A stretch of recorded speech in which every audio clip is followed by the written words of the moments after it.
الحمد لله نحمده ونستعينه ونستغفره الذي معبودا مسجودا مشهودا مقصودا موجودا مطلوبا محبوبا الصلاة والسلام على رسوله النبي الكريم العفيف الولي الجلي الأمي المكي المدني العربي الحجازي المدني القريشي الهاشمي المطلبي وعلى آله وأصحابه وأتباعه وأزواجه وأولاده وأحبابه وآبائه وأنصاره وأهل بيته الطيبين الطاهرين المطهرين الأكملين الأجملين. أما بعد فأعوذ بالله من الشيطان الرجيم. بسم الله الرحمن الرحيم. قال الله تبارك وتعالى في كلامه المجيد وفرقانه الحميد وقرآنه الرشيد. تبت يدا أبي لهب وتب ما أغنى عنه ماله وما كسب سيصلى نارا ذات لهب وامرأته حمالة الحطب في جيدها حبل من مسد. صدق الله العظيم. إن الله وملائكته يصلون على النبي يا أيها الذين آمنوا صلوا عليه وسلموا تسليما. بارك رسول الله عليه الصلاة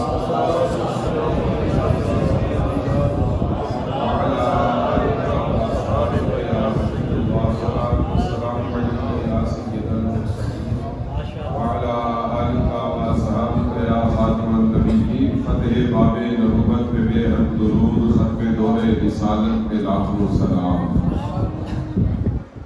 نبی کا ذکر بقا کی احساس رہتا ہے. عجیب ذکر ہے کہ عاشق شناس رہتا ہے اور دکھوں میں پھنس کے بچ نکلنا یہ دلیل ہے لوگوں میرا رسول میرے آس پاس رہتا ہے. رومیہ کشمیر آج میں کھڑی حضرت میاں محمد بخش صاحب رحمۃ اللہ علیہ سیف الملوک کی ابتدا میں عظمت و نعت مصطفیٰ بیان کرتے ہیں. میاں صاحب فرماتے ہیں واہ کریم امت دا والی نے مہر شفاعت کردا جبرائیل جے جس چاکر تے نبیاں دا سر کردا او محبوب حبیب روانہ حامی روز حشر دا آپ یتیم یتیمہ تائیں ہاتھ سرے تے دردہ عیسیٰ پاک انہاں دے دردی کھین تیمم کردا تائیوں دست مبارک اس دا شافی ہر زلل دا. سبحان اللہ. لوگ سے دیکھئے سبحان اللہ. ایک ہوتا ہے میاں صاحب کا کلام گا کے پڑھنا، ایک ہوتا ہے سمجھا کے پڑھنا. گا کے پڑھنے والوں نے کمال کر دیا ہے. میں چاہتا ہوں میں ذرا سمجھا کے پڑھنا. سبحان اللہ. توجہ ہے نا حضرات. میاں صاحب کے پاس ایک بندہ گیا اور جا کے کہتا ہے سرکار سنا ہے کہ یوسف علیہ السلام کو ایک دفعہ دیکھتا تھا 3 مہینے کے لیے رج جاتا تھا. یعنی کہ حضرت یوسف علیہ السلام کا چہرہ اتنا خوبصورت حسین و جمیل تھا. اس بندے نے کہا سرکار واقعی یہ بات ٹھیک ہے کہ جو حضرت یوسف علیہ السلام کا چہرہ دیکھتا تھا 3 مہینے کے لیے رج جاتا تھا. میاں صاحب نے یہ بات سن کے ارشاد فرمایا کہ 3 مہینے خلقت رجی ویکھ کے یوسف کی رانی جنہ محمد عربی ڈٹھا رج گئے دوئے جہانی. جنہ محمد عربی ڈٹھا رج گئے دوئے جہانی. نال اشارت ٹکڑے کیتا جس نے چند اسمانی 7 روڑا تھی جس پڑھایا کلمہ ذکر زبانی. اس شعر میں میاں صاحب ہمیں یہ بتا رہے ہیں کہ ہمارا نبی وہ ہے وہ چندہ دے ٹوٹے کرا جان رہا ہے. رضوں سے کہیے سبحان اللہ. ایک ایک مصرے کے اندر حضور کے ایک ایک معجزے کا ذکر ہے. اور چندہ دے ٹوٹے کرا جان رہا ہے. اور سورج کو الٹا پھرا جان رہا ہے. اور پانی میں پتھر ترا جان رہا ہے. اور سکیاں کھجورا اگا جان رہا ہے. اور دنیا گلا کرا جان رہا ہے. اور مغلا کو چشمے بگا جان رہا ہے. اور پتھرا کو کلمہ پڑھا جان رہا ہے. اور رتبہ نبی کا خدا جان رہا ہے. واجب سر کرام لائق کے تکریم استاذ العلماء جامع المعقول والمنقول علوم عقلیہ اور نقلیہ کے اوپر کامل دسترس رکھنے والی نابغہ روزگار شخصیت میرے قابل فخر دوست جناب حضرت علامہ مولانا مفتی محمد تاج صاحب دعوت القدسیہ، اللہ تعالیٰ ان کے علم و عمل اور عمر کے اندر کروڑ برکتیں پیدا فرمائے۔ نہایت عزت و احترام کے لائق اس خوبصورت مسجد کے خوبصورت امام حضرت علامہ مولانا حافظ قاری محمد اسماعیل صاحب، دیگر علماء کرام، اس مسجد کے بانیان، مسجد میں آنے والے، مسجد میں نماز پڑھنے والے تمام معزز و محترم سامعین، میں آپ تمام حضرات کو اس خوبصورت مسجد کی تعمیر کے اوپر مبارکباد پیش کرتا ہوں اور انشاءاللہ امید ہے اللہ تعالیٰ اسے اپنی بارگاہ میں قبول بھی کرے گا، اور جب یہ مسجد پایہ تکمیل کو پہنچے گی تو اس علاقے کی خوبصورت ترین مساجد میں سے اللہ تعالیٰ ہمارے بزرگ دوست جناب محترم حاجی مظہر صاحب، ان کے معاون اور ان کے رفیق خاص ماسٹر لیاقت صاحب اور آپ تمام حضرات، آپ یقین جانیے انہوں نے مجھے یہ نہیں کہا کہ مسجد آپ بنا رہے ہیں، بالکل یہ لفظ انہوں نے بولا ہی نہیں، مجھے انہوں نے یہ بتایا ہے کہ سارے اہل محلہ مل کے اس مسجد کی تعمیر کر رہے ہیں۔ اللہ تعالیٰ آپ کی کوششوں اور کاوشوں کے اندر برکتیں پیدا فرمائے، اور جس طرح آج محفل سجائی گئی ہے اللہ تعالیٰ زندگی کی آخری سانسوں کا کسی طرح محفل سجانے کی توفیق عطا فرمائے۔ ماشاءاللہ تاریخی خوبصورت یادگار محفل ہے، آپ حضرات توجہ سے میری بات سنیں گے تو ساری تقریر آپ کو زبانی یاد بھی رہے گی، سمجھ بھی آئے گی، اور اگر آپ توجہ کریں گے تو اللہ کے فضل سے یہ چھوٹے بچے بھی گھر جا کے بتائیں گے آج ہم مسجد سے اپنی جھولی کے اندر یہ پھول لے کے آئے۔ بس توجہ دینا آپ کا کام ہے، تقریر زبانی یاد کروانے کا میرا کام ہے۔ آپ توجہ دینے کے لیے تیار ہیں؟ حضرات گرامی قدر، آپ نے محفل میلاد سجائی ہے اور اللہ کو اپنے نبی کے ذکر کی محافل، نبی کا ذکر کرنا اللہ کو بہت زیادہ پسند ہے۔ میں نے آپ حضرات کے سامنے قرآن مجید کے 30ویں سپارے میں سے سورہ لہب پڑھی۔ اس سورت کے اندر اللہ تعالیٰ نے نبی اکرم صلی اللہ علیہ وآلہ وسلم کے ایک ایسے چچا کا ذکر کیا جس نے ہمیشہ حضور کے ساتھ دشمنی کی، ہمیشہ اس نے حضور کے ساتھ دشمنی کی، بے ادبی کی، گستاخی کی، حتیٰ کہ اللہ کو اس کی حرکتیں اتنی ناپسند آئیں، اللہ نے اس کی مذمت میں قرآن پاک کی سورت نازل فرمائی، تبت یدا ابی لہب وتب، کہ ابو لہب سے دونوں ہاتھ تباہ ہو جائے اور وہ تباہ ہو گیا۔ ما اغنی عنہ مالہ وما کسب، اس کا مال اور اس کی اولاد اس کے کام نہیں آئے۔ سیصلی نارا ذات لہب، اللہ فرماتا ہے شعلہ زد آگ کے اندر عنقریب اس کو جھونکا جائے گا، بھڑکتی ہوئی آگ کے اندر، اور اس کی ایندھن اٹھانے والی بیوی کو بھی اسی آگ کے اندر ڈالا جائے گا۔ فی جیدہا حبل من مسد، بات جٹ کی زبان میں یوں سمجھ اللہ نے فرمایا اس کی گردن کو پھاڑ دیا۔ عزیزان محترم، یہ جو ابو لہب تھا اگرچہ حضور کا چچا تھا مگر اس نے ساری زندگی حضور کو دکھ دیے، حضور کو اذیتیں دیں، حضور کو تکالیف دیں، حضور کے ساتھ بے ادبیاں کی، حضور کی شان میں گستاخیاں کی۔ اس کی بیوی جنگل سے کانٹے چنتی تھی اور حضور کے رستے میں لا کے بچھا دیتی تھی۔ یہ حضور کو تکلیف دینے والی چیزیں، کانچ وغیرہ حضور کے رستے میں رکھ دیا کرتا ہے۔ ہر موقع پہ اس نے حضور کی مخالفت کی ہے۔ یہ اتنا بڑا گستاخ تھا کہ علماء دیوبند کے بہت بڑے سیرت نگار ادریس کانوی اپنی کتاب کے اندر لکھتے ہیں کہ ابو لہب جب مرنے لگا اللہ نے اس کی گستاخیوں کے سبب، گستاخیوں کی وجہ سے اسے ایک ایسی بیماری کے اندر مبتلا کر دیا کہ اس کا چھوٹا پیشاب ناک کے رستے سے باہر آتا تھا اور بڑا پیشاب منہ کے رستے سے باہر آتا تھا۔ ذرا ڈر کے کہیے استغفر اللہ۔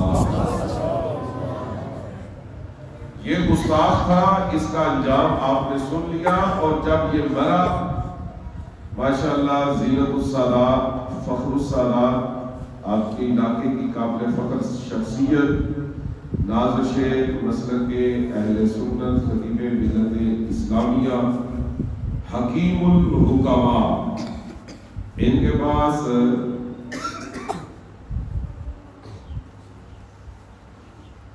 جسمانی اور روحانی بیماریوں کی شفا کو ملے گی۔ جناب حضرت صاحبزادہ پیر طریقت رابر شریعت پیر سید عبدالقدیر کاظمی صاحب دامت فیض القدسیہ بیت میں تشریف لائے ہیں۔ میں انہیں دل کی اتھاہ گہرائیوں سے خیر مقدم کرتا ہوں اور انہیں خوش آمدید کہتا ہوں۔ شاہ صاحب ایسی شخصیت ہے جن کے پاس آپ کو حکمت بھی ملے گی اور حکمت عملی بھی ملے گی۔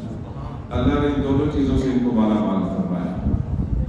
میرے محترم سامعین، ابو لہب جب مرنے لگا، چھوٹا پیشاب ناک کے رستے سے بڑا منہ کے رستے سے باہر آتا۔ جب وہ مر گیا تو اس کا جسم پھولنا شروع ہو گیا، یعنی ایسے زمین کے اوپر اس کا جسم پڑا تھا اور اتنا پھول گیا کہ اس طرف کھڑے ہونے والے کو اس طرف کھڑے ہونے والا بندہ نظر نہیں آتا تھا۔ لاش اتنی سوج گئی، ادھر کھڑے ہونے والے کو ادھر کھڑے ہونے والا نظر نہیں آتا تھا، اور اس کے جسم سے اتنی بدبو نکلی کہ اس کے گھر والے گھر چھوڑ کے بھاگ گئے۔ اس کے سارے بیٹوں کی بیویاں، اس کے دوترے پوترے، اس کے آنٹ گوانٹ ہمسائے، اس کے پورے محلے دار سارے گھروں کو چھوڑ کے پہاڑ کے اوپر چڑھ گئے۔ بہت دیر تک اس کی جو لاش تھی وہ بے گورو کفن پڑی رہی۔ یہ ابو لہب کا انجام ہوا، اور جب لاش سے زیادہ تعفن اٹھنے لگا، یعنی کہ زیادہ بدبو پھیلنے لگی، تو لوگوں نے اس کے بیٹوں سے کہا اس کی لاش کو ٹھکانے لگاؤ۔ سگے بیٹوں میں سے بھی کوئی لاش کے پاس جانے کے لیے تیار نہیں۔ اس کے بیٹوں نے بھی مزدور بلائے، مزدوروں نے بھی کہا کہ ہم قریب نہیں جا سکتے۔ اس کے بیٹوں نے مزدوروں کو طریقہ بتایا کہ ایک لمبی سی رسی لو اور اس کا ایک کڑا بناؤ ایک طرف ایسے۔ یہ آپ سمجھ رہے ہیں نا، نظر آ رہا ہے؟ اس کے بیٹوں نے مزدوروں سے کہا اس طرح ایک کڑا بناؤ اور اسے گھما کے لاش کے پاؤں کے اوپر پھینکو کہ وہ کڑا پاؤں کے اوپر ایسے آ جائے۔ جب پاؤں کے اوپر آ جائے تو اس کی ایک رسی کو ایسے کھینچ دو تاکہ وہ ٹائٹ ہو جائے، اور جب اس کی گرفت پاؤں کے اوپر مضبوط ہو جائے تو لاش کو گھسیٹنا شروع کر دو، اور گھسیٹ کے جنگل میں لے جاؤ، وہاں پہ پہلے سے کڑا کھود کے تیار رکھو اور لاش کو اس کے اندر گرا کے اوپر سے مٹی ڈال دو۔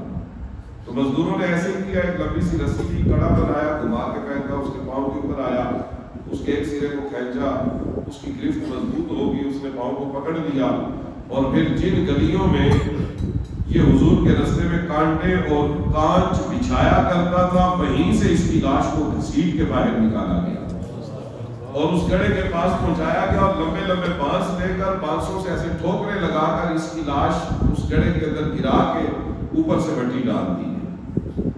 مکے کا اتنا بڑا سردار تھا، دی اینڈ حضور کی گستاخیوں نے اسے یہاں تک پہنچا دیا۔ اب عزیزان گرامی قدر، علماء کرام تشریف فرما ہے، میں انہیں اپنا استاد سمجھتا ہوں، ان کی موجودگی میں عرض کروں گا۔ صحیح بخاری کے اندر ابو لہب کا ذکر ہے، اور وہاں پہ لکھا ہے اُریہ بعض اہلہ فی المنام، اس کے گھر والوں میں سے بعض نے اسے خواب میں دیکھا مرنے کے کئی دن کے بعد، اور اسے پوچھا فما بالک۔ اگر آپ اجازت دیں تو میں آج کے جوانوں اور بچوں کی زبان میں اس کا ترجمہ کر دوں۔ فما بالک کا مطلب یہ ہے کہ انہوں نے خواب میں ابو لہب کو دیکھا تو اس سے پوچھا ابو لہب قبر میں کیا سین چل رہا؟ اس نے کہا بشر ہیبا بہت برا حال ہے۔ ابو لہب نے کہا کہ سر کی چوٹی سے لے کے پاؤں کے تلووں تک مجھے دوزخ کی آگ میں جلایا جاتا، میرا پورا جسم دوزخ کی آگ میں جلتا، قبر کے سانپ اور بچھو میرے پورے جسم کو ڈنک مارتے، مگر اس نے کہا پورا جسم جلتا ہے، پورے جسم کو ڈنک مارتے ہیں سانپ اور بچھو، غیر حاضی، اس نے کہا میری یہ جو انگلی ہے اسے نہ دوزخ کی آگ جلاتی ہے نہ قبر کے سانپ اور بچھو اسے کھاتے ہیں۔ آپ ذرا سبحان اللہ کہنے کا وقت ہے، خوش ہو کے کہیے سبحان اللہ۔ اور نے کہا یہ جو انگلی ہے اسے کچھ بھی نہیں ہوتا، نہ دوزخ کی آگ اثر کرتی ہے نہ قبر کے سانپ اور بچھو اس کو کچھ کہتے، یہ انگلی بالکل بالکل محفوظ ہے، اسے کچھ بھی نہیں ہوتا۔ گھر والوں نے کہا اچھا، اس نے کہا صرف یہی نہیں کہ یہ انگلی محفوظ ہے، انی سقیت بہذہ فی یوم الاثنین، بلکہ جب سوموار کا دن آتا ہے میری اس انگلی کے ذریعے مجھے جنت کے چشموں کا ٹھنڈا میٹھا شربت پلایا جاتا ہے۔ انی سقیت بہذہ فی یوم الاثنین، یوم الاثنین کہتے ہیں منڈے، سوموار کے دن، اور اگر سوموار کے دن یہاں سے ٹھنڈا میٹھا پانی نکلتا ہے میں اسے پیتا ہوں، مجھے وہ پلایا جاتا ہے۔ اس انگلی کا بڑا حیا کیا جاتا ہے قبر میں، دوزخ کی آگ اس کا حیا کرتی ہے، سانپ اور بچھو اس کا حیا کرتے ہیں، فرشتے سزائیں دینے آئے وہ اس انگلی کو کچھ نہیں کہتے۔ اس انگلی کے ذریعے مجھے تسکین آور خوبصورت بڑا لذیذ میٹھا ٹھنڈا شربت پلایا جاتا ہے۔ گھر والوں نے پوچھا اس انگلی میں کیا خوبی ہے کہ جو قبر کے اندر اتنی محفوظ ہے؟ انہوں نے کہا اس انگلی کی خوبی یہ ہے، ایک مرتبہ ربیع الاول کا مہینہ تھا، ذرا کہیے نا سبحان اللہ۔ انہوں نے کہا میری اس انگلی کے اندر خوبی یہ ہے کہ ایک مرتبہ ربیع الاول کا مہینہ تھا، 12 تاریخ تھی، سوموار کا دن تھا، رات آدھی سے زیادہ گزر چکی تھی، فجر کا وقت قریب تھا، اور میرے مرحوم بھائی عبداللہ کے گھر کوئی خوشی آنے والی تھی، یعنی کہ بیٹا یا بیٹی پیدا ہونے والا تھا۔ ابو لہب کہتا ہے میں اپنے گھر میں لیٹا ہوا تھا، زمین کے اوپر تکیہ میرے سر کے نیچے تھا، ایک پاؤں میں نے اپنے گھٹنے پہ رکھا ہوا تھا، اور میں نے اپنی کنیز اپنی خاندانی نوکرانی سویبہ کو بلایا اور بلا کے کہا کہ میرے بھائی عبداللہ کے گھر چلی جا، وہاں پہ کوئی خوشی آنے والی ہے، جیسے ہی کوئی خوشی آئے تو نے مجھے آ کے بتانا ہے کہ بیٹا پیدا ہوا ہے یا بیٹی پیدا ہوئی۔ ابو لہب کہتا ہے میرے گھر والوں میری وہ کنیز سویبہ میرے بھائی عبداللہ کے گھر چلی گئی، وہاں پہ جا کے بیٹھ گئی اور انتظار کرنے لگی کہ کیا خوشی آتی ہے۔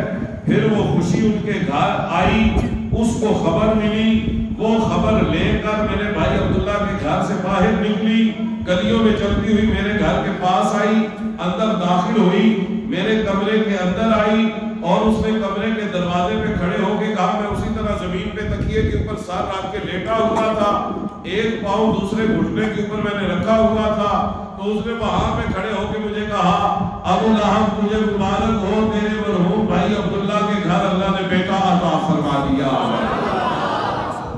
ربیع الاول کا مہینہ تھا، سوموار کا دن تھا، 12 تاریخ تھی، تیرے بھائی عبداللہ کے گھر اللہ نے بیٹا عطا فرمایا۔ اچھا بتائیے یہ کس کی ولادت کی خبر اسے دی گئی؟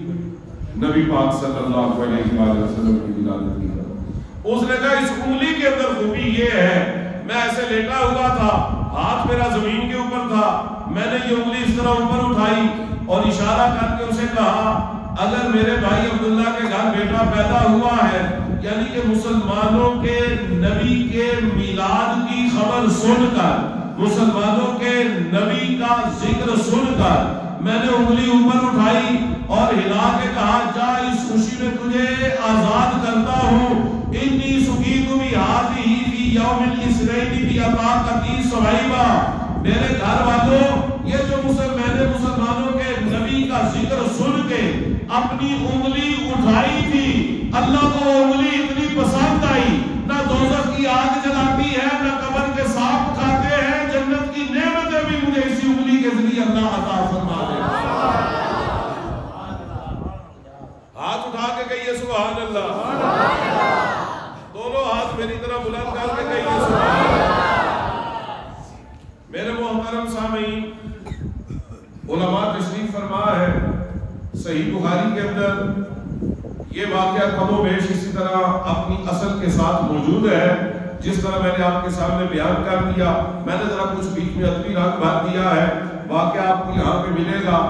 اس کے بعد بخاری کی جتنی بھی شرح لکھی گئی، صحیح بخاری کی جتنے بھی شارحین گزرے ہیں، بدر الدین عینی ہو، ابن حجر اسقلانی ہو، علامہ غلام رسول سعیدی صاحب ہو، متقدمین میں سے متاخرین میں سے نئے پرانے جتنے بھی شارح گزرے ہیں، جس نے بھی بخاری کی شرح کی ہے، شرح کرتے ہوئے عربی کے یہ 4 مصرے ضرور لکھے ہیں اس واقعے کے بارے میں۔ اور وہ 4 مصرے کیا ہیں؟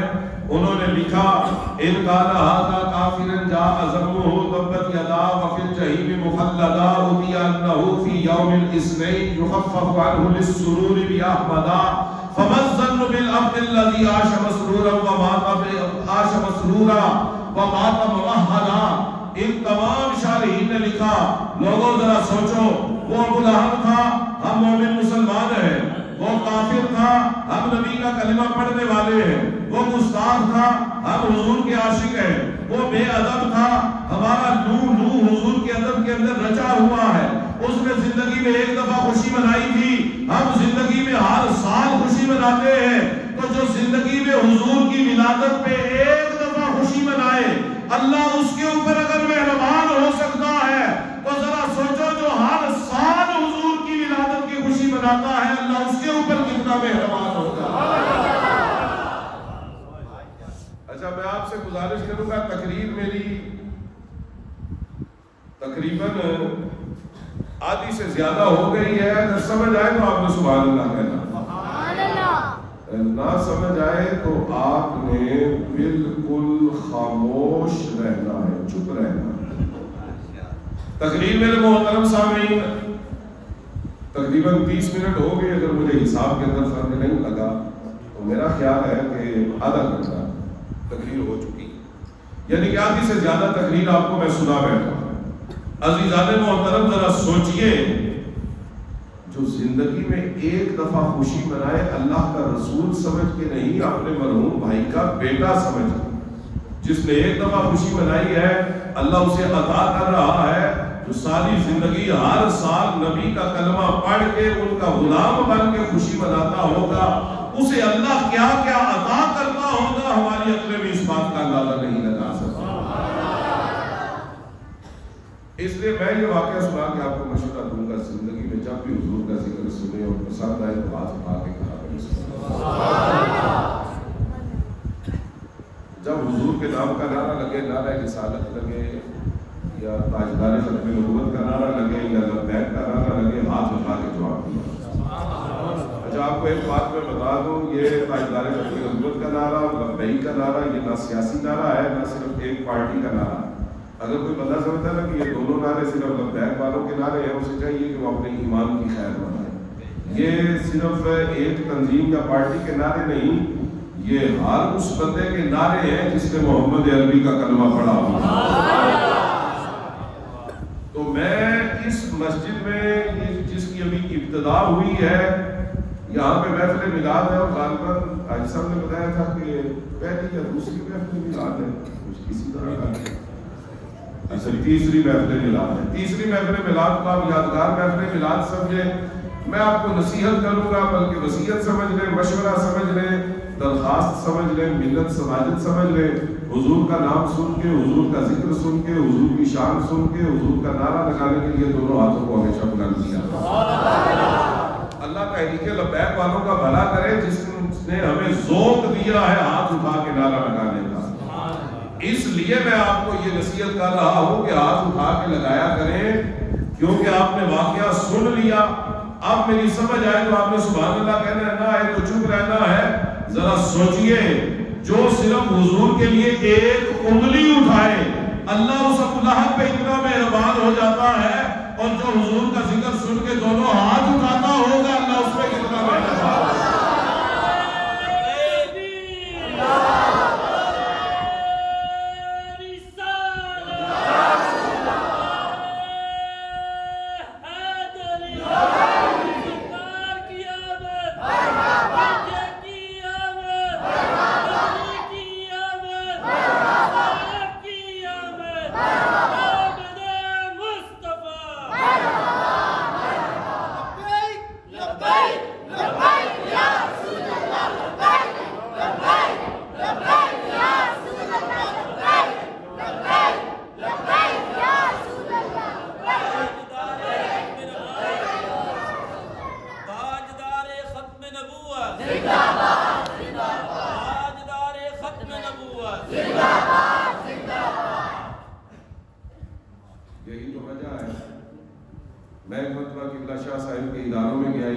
مسجد میں گیا اور غالباً رات اس وقت کی آدھی سے زیادہ گزر چکی تھی. کسی محفل سے فارغ ہو کے میں نے ان کی مساجد اور مدرسے میں نے دیکھا تھا طلبہ و طالبات مسجد اور ادارہ سجانے کے اندر لگے ہوئے تھے.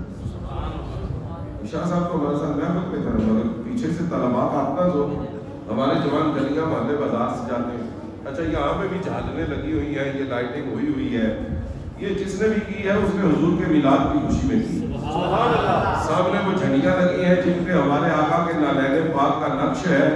عزیزان گرامی قدر سوچئے وہ جن سجاوٹوں کا میں نے ذکر کیا شاہ صاحب کی مسجد اور ادارے میں, یا یہ جو سجاوٹیں ہوئی ہیں, سجاوٹ کرنے والا اس میں کوئی گھوڑی لائی ہوگی, کوئی سٹول رکھا ہوگا, کوئی سیڑھی رکھی ہوگی, پھر اوپر چڑھا ہوگا, پھر بڑی دیر تک اس کے دونوں ہاتھ یہاں پہ رہے ہوں گے. آپ سوچیں یہ گلیاں محلے بازار سجانے والے نوجوان, یہ کام کرنے والے کتنے خوش نصیب ہیں. ابو لہب نے تو تکیے پہ لیٹ کے صرف انگلی اٹھائی تھی, اللہ تعالیٰ کو اس کی انگلی اتنی پسند آئی ہے. جنہوں نے اتنی بلندی پہ چڑھ کے نبی کی میلاد کی خوشی میں یہ اہتمام کیا ہے, اللہ کو یہ کتنا پسند آیا. لہذا اپنے جسم کو, اپنے مال کو, اپنی طاقت کو, اپنی توانائی کو نبی کے میلاد کی خوشیاں منانے کے اندر استعمال کریں اور اپنے نصیبوں کے اوپر فضل کیجیے. کیونکہ ابو لہب کی انگلی استعمال ہوئی تھی صرف, اور لگا دوزخ کی آگ جلاتی نہیں, قبر کے سانپ کھاتے نہیں, مٹی اس کو گلاتی نہیں. پھر ماننا پڑے گا زمین میلی نہیں ہوتی, زمن میلا نہیں ہوتا, محمد کے غلاموں کا کفن میلا نہیں ہوتا. تو یہ ہے حضور کے میلاد منانے کی برکتیں. تبھی تو محفلیں سجائی جاتی ہیں. آپ نے مسجد بنائی اور انشاءاللہ یہ مسجد بڑی خوبصورت بنے گی. اور میں مسجد کی دیواریں دیکھ رہا ہوں تو ان کو رف کیا گیا ٹائلیں لگانے کے لیے. یہاں پہ انشاءاللہ ٹائلیں لگیں گی اور بڑی خوبصورت لگیں گی. لیکن میں آپ کو بتاؤں اگر ماسٹر لیاقت صاحب اور حاجی مظہر صاحب یہاں پہ سونے کی ٹائلیں بھی لگا دیں تو مسجد سجے گی نہیں. ٹھیک ہے, خوبصورت لگے گی, بے شک جو مرضی ہو جائے, سونے کی ٹائلیں لگ جائیں, جتنا مرضی سجا دیا جائے, کروڑوں روپیہ لگ جائے, مسجد کی سجاوٹ نامکمل رہتی ہے. ایک چیز ہے ایسی جو مسجد کی سجاوٹ کے لیے ضروری ہے, اور وہ چیز پیسے خرچ کر کے بھی نہیں ملتی. وہ چیز جو ہے وہ اپنی مرضی سے آتی ہے اور اللہ کی پسند سے آتی ہے. اور آپ کو پتہ ہے وہ چیز کون سی ہے جو مسجد کی سجاوٹ کے لیے ضروری بھی ہے مگر کسی بازار, دکان, مارکیٹ سے ملتی نہیں, جتنے مرضی پیسے خرچ کیے جائیں نہیں ملتی. اس چیز کو نمازی کہا جاتا ہے. جتنی مرضی سجاوٹ کر دی جائے, جب تک آپ نمازی بن کے نہیں آئیں گے اس وقت تک اللہ کا گھر بھی نہیں سج سکتا. یہ تو آپ کی شان بیان ہو رہی ہے. دیکھیں گھر اللہ کا ہے, سجدہ ہمارے آنے سے. اس سے بڑا ہمارے لیے خوش نصیبی اور مقام فخر کیا ہو سکتا ہے کہ اللہ کا گھر اس وقت تک سجدہ ہی نہیں جب تک ہم نمازی بن کے نہ آئیں. لہٰذا یہ جھنڈیاں لڑیاں لائٹنگ لگا کے آپ نے بہت اچھا کیا ہے. میں آپ کو یہ کہوں گا اس ربیع الاول میں عہد اور ارادہ کر لیں کہ ہم نمازی بن کے اللہ کے گھر کو سجائیں. یہ اللہ کے گھر کو نمازی بن کے سجانا بڑا پسند ہے. صحیح بخاری کی روایت ہے, علماء تشریف فرما ہے, صحابہ کرام فرماتے ہیں اِنَّا اِمْرَأَةً حَبْشِيَّةً كَانَتْ تَقُمُّ الْمَسْجِدَ, کہ مسجد نبوی میں ایک حبشی عورت آتی تھی, وہ جھاڑو دیا کرتی تھی. جو بزرگوں کو یاد ہوگا پرانے وقتوں میں ایسا ہوتا تھا کہ ہفتے میں ایک دن گاؤں کی عورتیں آ کے نا مسجد کو صاف کرتی. مسجد میں عورتیں آتی تھی جب مرد چلے جاتے تھے اور وہ مسجد کی صفائی کیا کرتی. یہ حضور کے زمانے میں بھی یہی معمول تھا کہ وہ حبشی عورت آتی تھی اور مسجد کی صفائی کرتی تھی, جھاڑ پوچھ کرتی تھی, پانی کا چھڑکاؤ کرتی تھی. اور جس دن وہ مسجد کی صفائی کر کے جاتی تھی اس دن نمازیوں کو پتہ چلتا تھا کہ آج وہ بی بی آئی تھی اور مسجد کی صفائی کر کے گئی. ہفتے میں اس نے ایک دن رکھا ہوا تھا, وہ مسجد میں اللہ کے گھر کو آ کے صاف کرتی تھی, سجاتی تھی, ستھراتی تھی. ایک دن ایسا ہوا کہ اس کی صفائی والا دن آیا, مسجد میں صفائی نہیں. حضور تشریف لائے, آپ نے صحابہ سے پوچھا مسجد میں صفائی کیوں نہیں ہوئی؟ عرض کی یا رسول اللہ وہ عورت نہیں آئی۔ حضور نے بتایا وہ عورت کیوں نہیں آئی؟ عرض کی یا رسول اللہ 3 دن پہلے اس کا وصال ہو گیا۔ حضور نے فرمایا 3 دن پہلے اس کا وصال ہو گیا، تم نے مجھے بتایا کیوں نہیں؟ میں خود اس کا جنازہ پڑھاتا اور اس کے جنازے میں شرکت کرتا۔ پتا چلا جو مسجد کی خدمتیں کرتے ہیں رسول اللہ ان کے جنازوں میں تشریف لانے کی خواہش رکھتے ہیں۔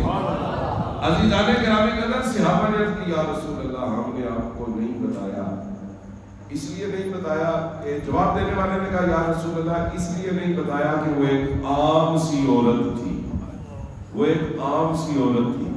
آگے سے حضور نے پتہ کیا ارشاد فرمایا؟ حضور نے فرمایا اسے عام عورت نہ کہو، وہ عام عورت نہیں تھی، وہ بڑی خاص عورت تھی کہ اللہ کے گھر کی وہ صفائی کیا کرتی۔ پتہ چلا اللہ اور اس کے رسول کی بارگاہ میں عام اور خاص کے فیصلے یہاں سے بھی ہوتے ہیں۔ جو مسجدوں سے دور رہتے ہیں وہ عام رہتے ہیں، جو اللہ کے گھر میں آ جاتے ہیں نظام سنبھال لیتے ہیں وہ اللہ کے لیے بھی خاص ہو جاتے ہیں، اللہ کے رسول کے لیے بھی خاص ہو جاتے ہیں۔ نعرہ تکبیر، اللہ اکبر، نعرہ رسالت، نعرہ حیدری، نعرہ خلافت، حق نبی یا نبی، حق نبی یا نبی، حق نبی یا نبی۔ میری ازمان السلام سارے رسول کے پیغام، نعرہ وجدانی کیفیت کا نام ہے، اور اصل نعرہ وہی ہوتا ہے جو وجدانی کیفیت کے اندر لگایا جاتا ہے۔ سبحان اللہ، اللہ ان کے ناموں کو سلامت رکھے اور ان کے ناموں کے اوپر اللہ اجر کثیر عطا فرمائے۔ ایک حضور کی حدیث ہے الدال علی الخیر کفاعلہ، نیکی کا رستہ بتانے والا نیکی کرنے والے کی طرح۔ کیوں ایسا ہی ہے؟ حضور نے فرمایا جو نیکی کرنے والے کو رستہ بتاتا ہے اس کی رہنمائی کرتا ہے، اس کے ساتھ تعاون کرتا ہے، اللہ اسے نیکی کرنے والے کے برابر ثواب عطا کرتا ہے۔ اس کی روشنی میں آپ کو یہ مسئلہ بتاتا ہوں، اگر ایک بندہ نماز پڑھنے کے لیے جا رہا تھا اور اسے مسجد کا پتہ نہیں تھا، اس نے آپ سے پوچھا مسجد کدھر ہے، میں نے نماز پڑھنی ہے، آپ نے اشارہ کر کے بتایا کہ مسجد اس طرف ہے، اس گلی میں جائے، ایسے دائیں ہوں گے تو سامنے مسجد ہے۔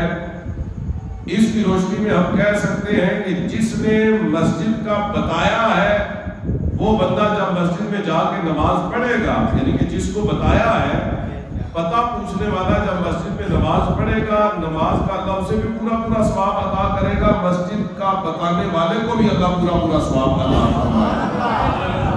تو ذرا سوچئے یہ اللہ کا گھر وہ ہے جو اللہ کے گھر کا بتاتا ہے، پتہ بتاتا ہے، اللہ اسے بھی ثواب عطا فرماتا ہے، اور جس کو اللہ گھر بنانے کے لیے چن لے اللہ اسے کتنا اجر و مقام عطا فرماتا ہے۔ عزیزان محترم، یہ بڑے کرم کے ہیں فیصلے، یہ بڑے نصیب کی بات ہے۔ اللہ نے اپنے نبی کو نور کی شکل میں پیدا کیا ہے اور اس نور کو بشری صورت میں ہمارے سامنے جلوہ گر کیا ہے، جو حضور کے میلاد کی خوشی مناتا ہے۔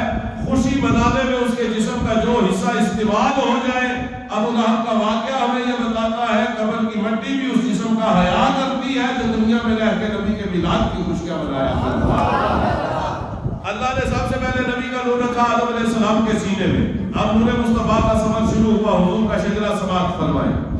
پھر آدم علیہ السلام کے بیٹے شیس علیہ السلام کے سینے میں رکھا، پھر شیس علیہ السلام کے بیٹے انوش کے بیٹے کینان کے بیٹے مہلائیل کے بیٹے یالد کے بیٹے ادریس علیہ السلام کے بیٹے متوشالہ کے بیٹے لامک کے بیٹے نوح علیہ السلام کے بیٹے سام کے بیٹے الفشاد کے بیٹے شالد کے بیٹے عامر کے بیٹے فالد کے بیٹے ارو کے بیٹے شاروخ کے بیٹے ناہور کے بیٹے تارق کے بیٹے ابراہیم علیہ السلام کے بیٹے اسماعیل علیہ السلام کے بیٹے کیدان کے بیٹے حمل کے بیٹے نام کے بیٹے سلامان کے بیٹے حمیسہ کے بیٹے یسا کے بیٹے اوراد کے بیٹے اور کے بیٹے عدنان کے بیٹے معاد کے بیٹے نزان کے بیٹے مزر کے بیٹے الیاس کے بیٹے مدرکہ کے بیٹے خزیمہ کے بیٹے کنانہ